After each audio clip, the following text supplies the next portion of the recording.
तुला मी हे गाणं देणार, तुला मी ते गाणं देणार, अशी आश्वासनं दिली होती का तुला लोकांनी? आणि त्यातल्या किती लोकांनी आश्वासनं पूर्ण केली? आश्वासनं असं कोणी नाही दिली.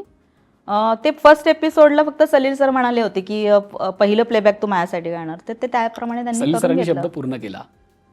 माझं जे आंबा पिकतो हापूस जे मधलं, I हापूस guess. मधलं, ते 4 ओळी भल्या का असे ना, पण त्यांनी गाऊन शब्द घेतलं. पूर्ण केला आणि तोही फार महत्वाचा असतो. कारण बऱ्याचदा आपण जेव्हा स्टेजवर उभं राहतो तेव्हा लोक ते आश्वासन आपल्याला देतात. मलाही बघायचं होतं की काय म्हणजे नक्की आता बोललेत खरी हे ऑन टीव्ही सगळ्यांनी बघितलंय.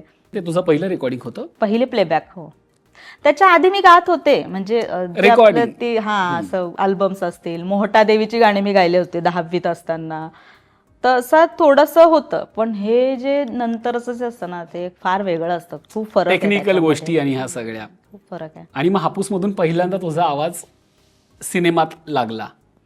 म्हणजे तो जो एक्सपिरियन्स होता की प्रीमियरला आम्हाला बोलवलं होतं आणि मी असं समोर बसून मग ते आपलं नाव येणं किंवा ते गाणं जेव्हा असं प्ले होतं, त्या सगळं बघत असताना चित्रपटात जे आपण इतरांच्या बाबतीत पाहिलेलं असतं ते आपण आपल्या बाबतीत बघतोय. देऊळच्या वेळेस पण प्रीमियरला ते गाणं काय वाटत होतं आणि नाना पाटेकर येऊन असं त्यांच्या मुलाला सांगत होती की ए हिने गायलंय देऊळ, अरे तर तो हो असं ते अशा पद्धतीने म्हणजे इतकं म्हणजे ती ओळख पण वाढत होती आणि हे सगळं छान वाटत.